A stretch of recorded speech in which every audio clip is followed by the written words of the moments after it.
This is Including You, the new series from Lead at Any Level. Including You features stories from chief diversity officers and other executives who are creating inclusive cultures in their organizations. Our goal is to show what's working in companies just like yours, to give you the tools you need to keep pushing for progress in your own workplace. We want to create belonging and opportunity for everyone, including you. And now here's your host, Amy C. Waninger.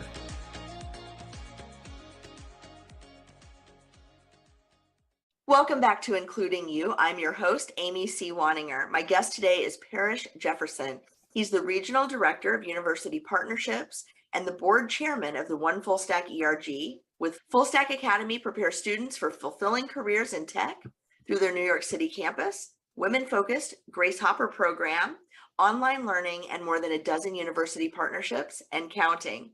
Fullstack employs 250 to 500 people, depending on the time of the year. And I'm so excited, Parish, to have you on the show. Welcome.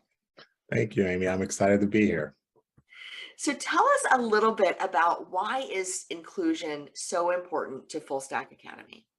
Absolutely. So Fullstack was founded on really some inclusion and diversity principles. Our two original founders were really specific in kind of the way they built the company itself. They really put a lot of values around the company that included inclusion and diversity.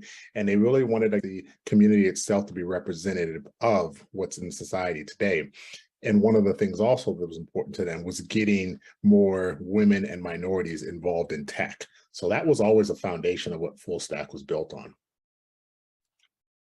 This is so important because I hear all the time from companies, there are two things that they say. One is there just isn't a good talent pipeline for historically excluded talent. They don't use those words. I'm using those words. They use the word no talent pipeline. There aren't enough women. There aren't enough people of color. There aren't enough Black developers. There aren't enough whatever, which I think is not true. I think it's demonstrably untrue. The question is not where are they? It's why aren't they attracted to you, which is a much different problem. Yes.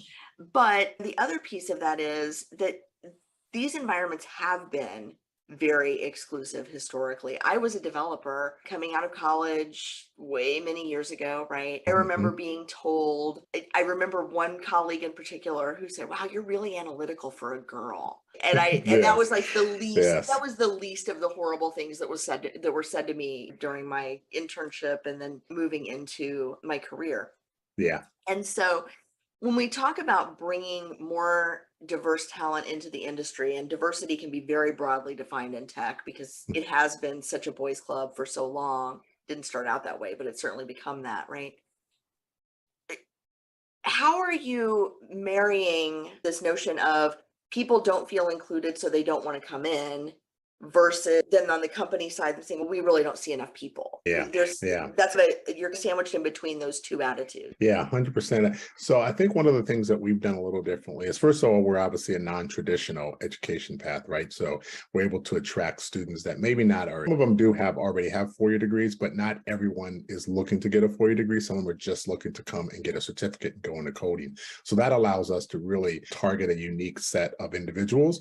At the same time, we have programs like you mentioned, the Grace Hopper program, which allows us to increase our women population. And we do have other programs as well, or other things we do that target individuals. What I see across the board for us is when you look at our classrooms and you look at our instructional staff and everybody that we have in our environment, it's a wide pool of applicants. It's completely diverse. We're finding people from all walks of life. I think when you make it easier, or maybe open the door and allow people to walk through and see what's there in a non-traditional environment, it does increase, I guess I'll just say, minority representation, females, all different types of individuals, because they see, hey, I can come here at Fullstack, get me a certificate in coding, web dev, data analytics, whatever it may be, cybersecurity in 6 to 8 months, and I can go into that field, as opposed to going through 4 years, sometimes 5, whatever it may take, right, to get your degree and get into that field. So I think that is one of the things that we've seen that has increased, as well as, like I said, our focus. Even with us, the new, which we'll talk about a little bit, the employee resource group, we are trying to focus on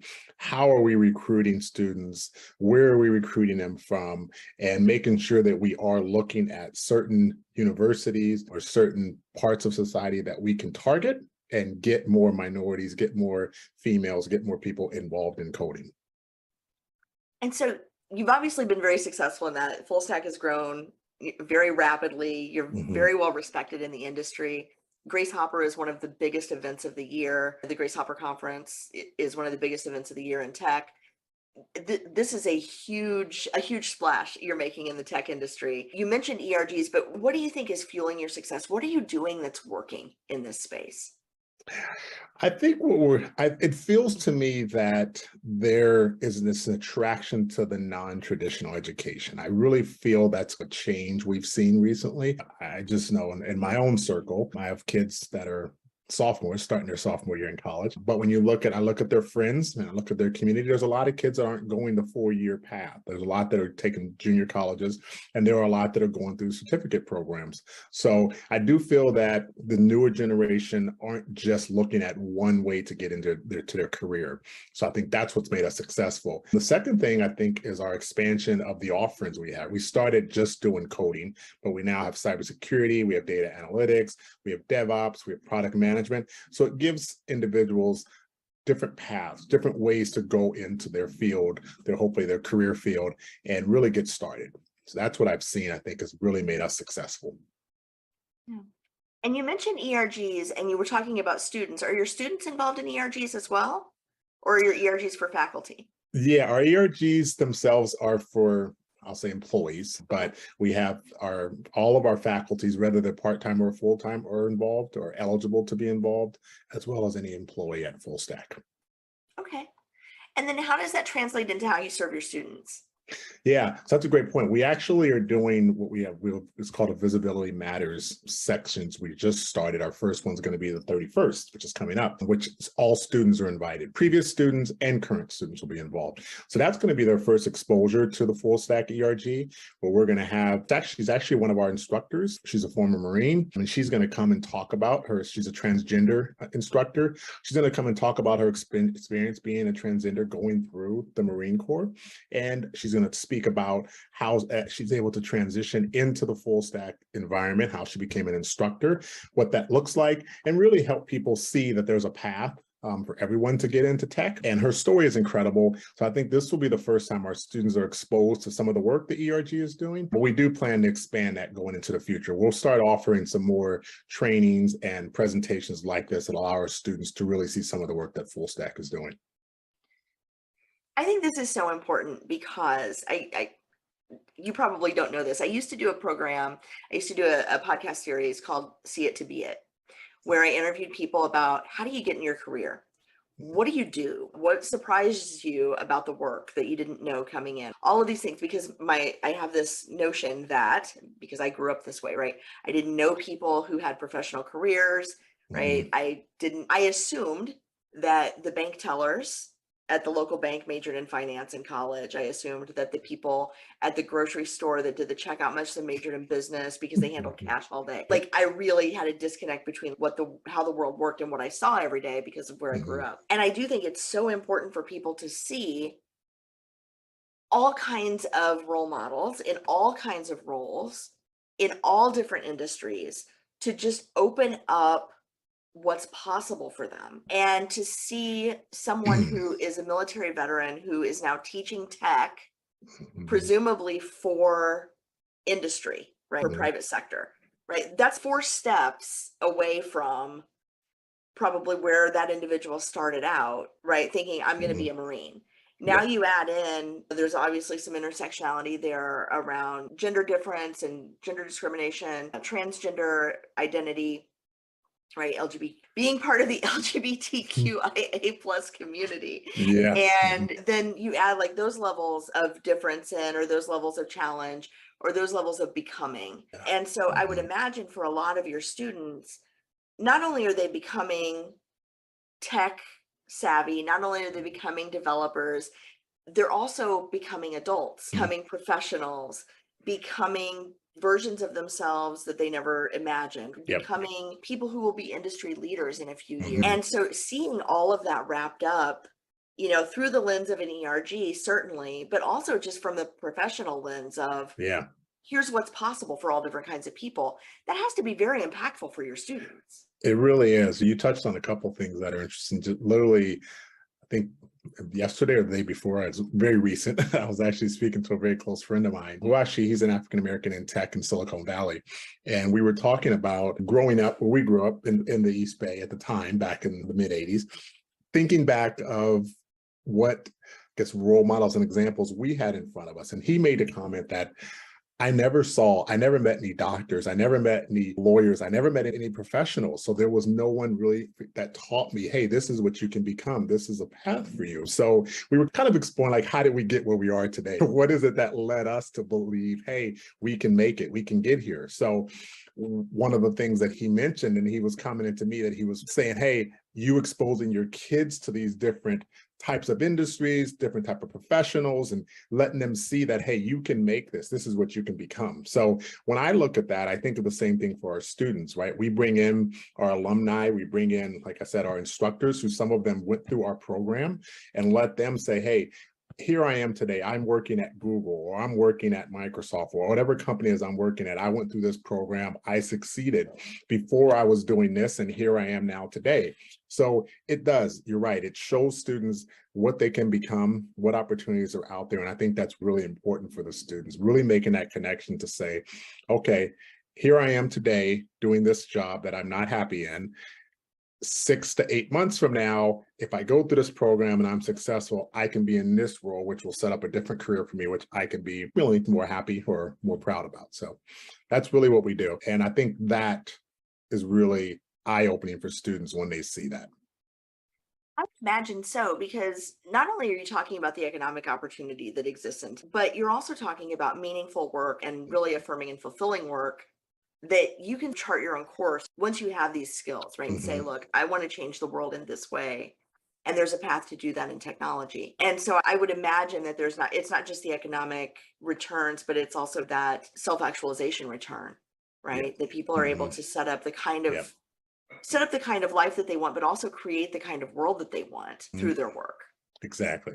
Yeah, that's 100%. I think it's interesting. Like I said, I think one of the things we've actually seen in some cases is students will start one program and they'll be in a coding, or they'll be in cybersecurity and maybe get a little taste of coding. And they'll say, I think this is a better fit for me. So they'll look to transfer to a different program. We've seen that happen. But some of the, I'll call them info sessions we've done, where we've done some events where we brought in people out in the industry and talked to our students, sometimes they'll say, oh, look, this person they're working for the CIA in cybersecurity, or this person is working at Walmart in cybersecurity. So they start seeing all these different ways that they can build their career in different directions they can go in. So yeah, you do see those moments, and students will comment that, I'm so glad that I was able to hear from this person, because now I realize I can get into this field, or I can go in this direction, or I didn't realize there was an area nonprofit that I could go into. So you're right. It's about exposing them to different opportunities and letting them realize themselves what direction they want to take this in.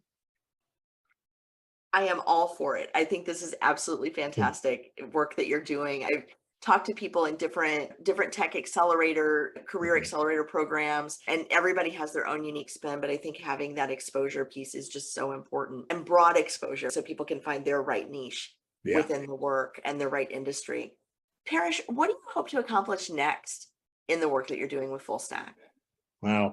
I think really where my passion lies is really in the diversity, equity, and inclusion and belonging piece. That's really where I see my future. Like we talked about briefly about the launch of the ERG. Really, I want to take that to the next level. We've seen such a great response from our employees. People are really not just attending, but they're really active in the participation. They're giving us a lot of positive feedback, and it's clear that they want more. This is something they've been looking for. For me, I think it's that work. Really trying to help solidify some of our values within our organization. My manager had said to me at one time that Fullstack has done a great job of being diverse and inclusion and being really deliberate about who they bring on and things of that nature. He goes, but at any time, someone who is in charge of that, so to speak, could leave. And if those cultures and those values aren't really embedded within the organization, they may leave too. So my goal is to make sure they are embedded, to make sure that we are really living up to our values, living up to the words behind our values, and that if I or anybody else leaves the organization, that they are there, they're grounded, and Fullstack continues on representing those values. Parish, that is a beautiful sentiment, and I wish you every success. Thank you so much for being a guest on Including You today. Thank you, Amy. I appreciate it. If you've enjoyed this episode, follow Lead at Any Level on LinkedIn and YouTube. Then join us for Including You video simulcast every Thursday at noon Eastern. Including You can also be enjoyed each week as part of the Living Corporate audio podcast series, available on all major podcast platforms. Learn more at living-corporate.com. Including You is brought to you in part by Lead at Any Level, a boutique training and consulting firm improving employee engagement and retention for companies that promote from within. Lead at Any Level. Leaders can be anywhere and should be everywhere. Learn more at leadatanylevel.com. Lead at Any Level and its logo are registered trademarks of Lead at Any Level LLC. The views and opinions of guests on our show do not necessarily reflect the positions of Lead at Any Level, Living Corporate, or the sponsors of Including You. That's it for this week's episode of Including You. Join me next week when my guest will be Patty Fletcher